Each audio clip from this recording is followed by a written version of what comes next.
Let us explore new meditation teacher standards for 2025.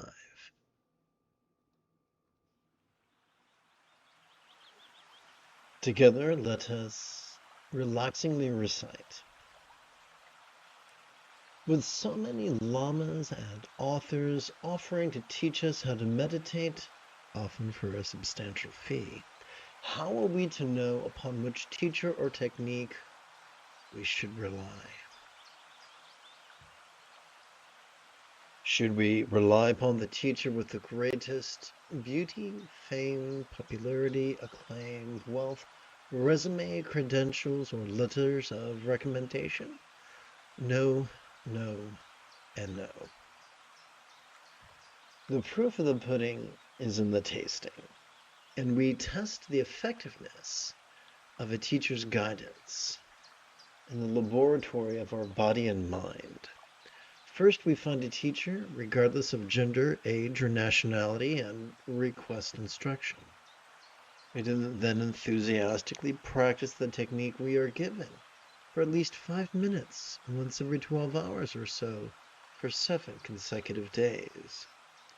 Note, if we're not up to the task of practicing thusly, then the selection of a teacher is simply not our biggest problem.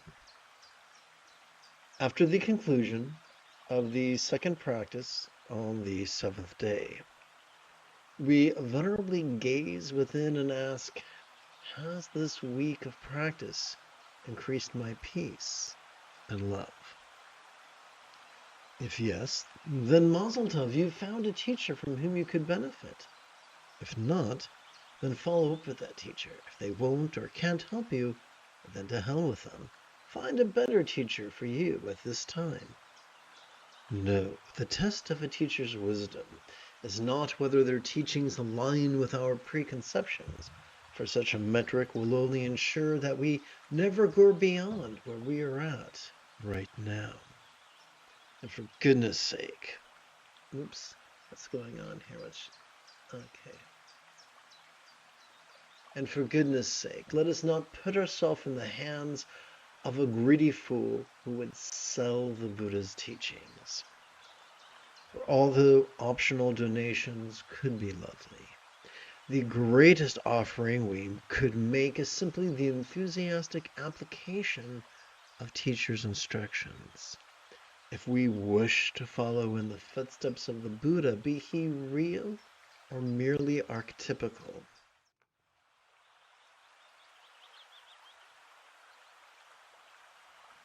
then we must bring a scientist's curiosity and enthusiasm to be methodical into our spiritual journey. If it sounds inconvenient and maybe even a little scary, there's probably a very good reason for that. But is it worth the inconvenience? The Buddha thought so. This is why Gautama devoted his talents and time to teaching mindfulness and meditation. Having completed our opening lesson, it is time for us to shift gears. It is Obi-Wan Kenobi Wednesday evening. Come, let us meditate like a Jedi after approximately 30 seconds of housekeeping. This is the Renegade Lama Jigme Gyatso of the Buddha Joy Meditation School. For more than 30 years, I harnessed my autistic special interests as well as my ADHD hyperfocus to spend about 8 hours a day, almost every day, studying, practicing, mastering, and reverse engineering the teachings and techniques of each school of meditation so that I could become your nerdy, neurodivergent guide to nirvana. Welcome, my friends, to Meditate Like a Jedi, which is made possible due to the generosity of viewers just like you.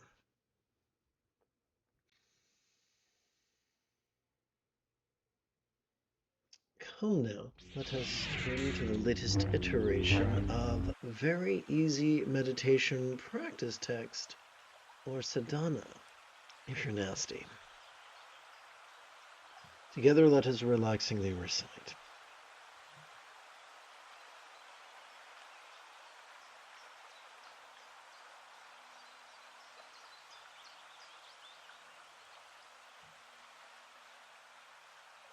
Whatever comes, may all beings notice, relax, and flow. Whatever stays, may all beings notice, relax, and flow. Whatever goes, may all beings notice, relax, and flow. Excuse me. Whew. Upon the tip of our left index finger, we could rest the great knuckle at the base of our right index finger, palms up in our lap. Doing so could gently invite our real or imagined subtle energies to automatically coalesce at the crown region of our head. Let us review mindfulness. With each inhalation, we are wired to automatically access our sympathetic nervous system ensconced within the middle third of our spinal cord. The sympathetic nervous system has evolved to help us to notice in a very special way, to help us to notice vulnerably, passively, viscerally, randomly, and fleetingly. What then are we to do with that which we note? And by the way, you'll understand, surely you can see that noticing is the complete opposite of the rigidity and controlling tendencies of concentration. So what are we to do with that which we notice? We meditate.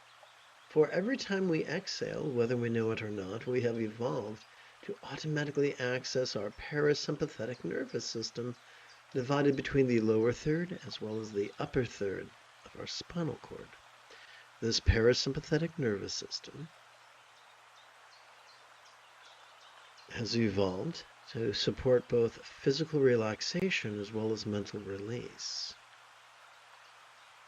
How are we to cooperate with these neurological structures? By silently and mentally reciting the verbs noticing and relaxing in harmony with our respective inhalations and exhalations.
I am under the weather, so we're going to have to make this a shorter practice tonight. I do apologize for that.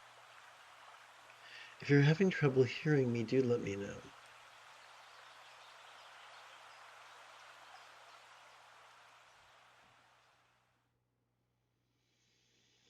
Let us relaxingly recite an excerpt from the vast expanse of the diamond-like mind, known as Dorje Simpa Namkha Che, composed about 1400 years ago by Prahe Vajra, translated from the Tibetan by Chokyo Namkhai Norbu, translated from the Italian by Adriano Clemente, adapted and amplified by yours truly.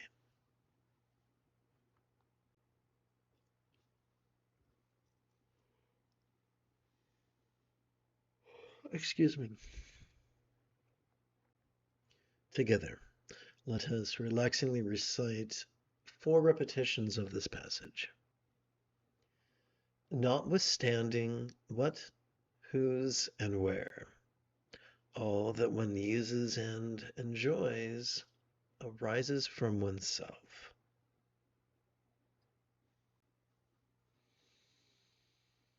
This is a couplet. This couplet expresses a reoccurring theme in this text, that our ability to practice mindfulness and meditation, our ability to notice and release, is inherent to our body. It is not the gift, it does not come from the kindness of a real or imagined celestial entity or the blessing of a teacher. It's inherent to our own body. Let us continue. Here, of males and females, the king of equality has never spoken. So, in other words, there's no favoritism, there's no duality. Upon the path of noticing, well, let me jump back. Every time we relax into our exhalation, whatever duality of male or female, straight or gay, trans or cis, rich or poor, neighbor or stranger, whatever dualities there are, fleetingly feel less tantalizing, less permanent, less defining, and less graspable. Let's continue. Notwithstanding what, whose, and where, all that one uses and enjoys arises from oneself. Here of males and females, the king of equality has never spoken. Notwithstanding what, whose, and where, all that one uses and enjoys arises from oneself. Here of males and females, the king of equality has never spoken.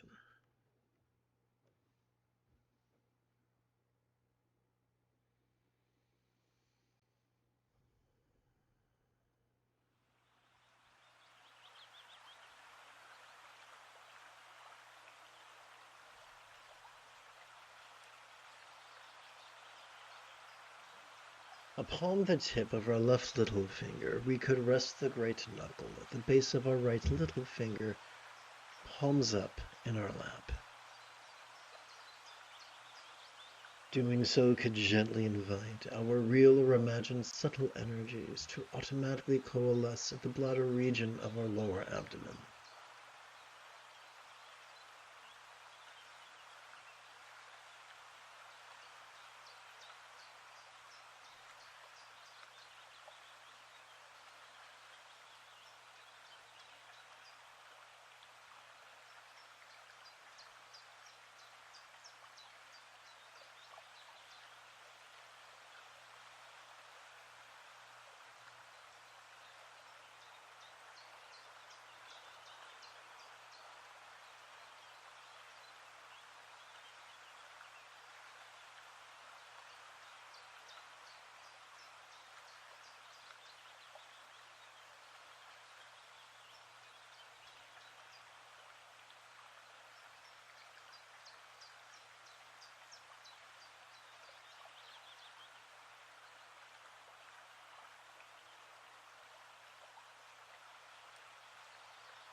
On the tip of our left middle finger, we could rest the great knuckle at the base of our right middle finger, palms up in our lap.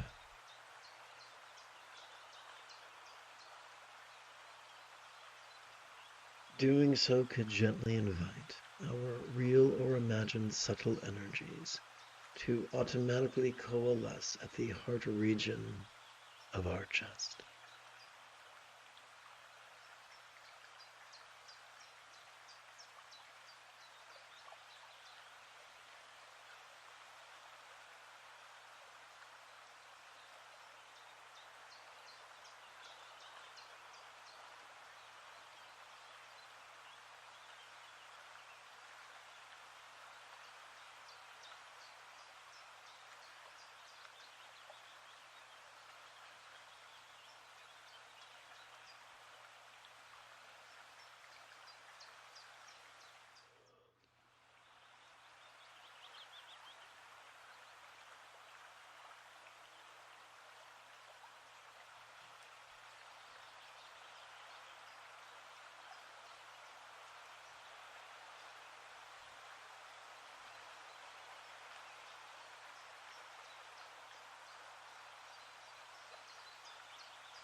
Upon the tip of our left ring finger, we could rest the great knuckle at the base of our right ring finger, palms up in our lap.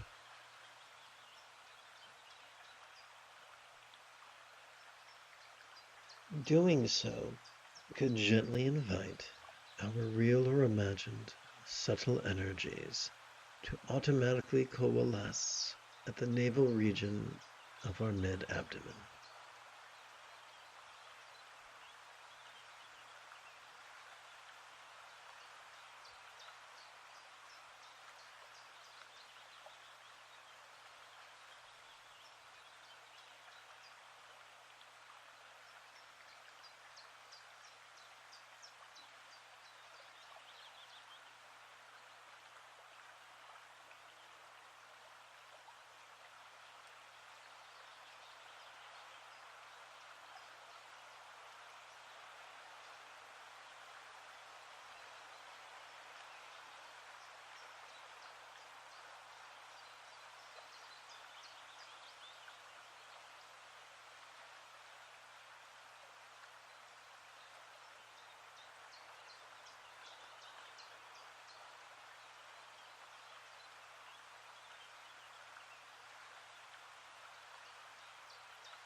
You have taken your first step into a much larger world.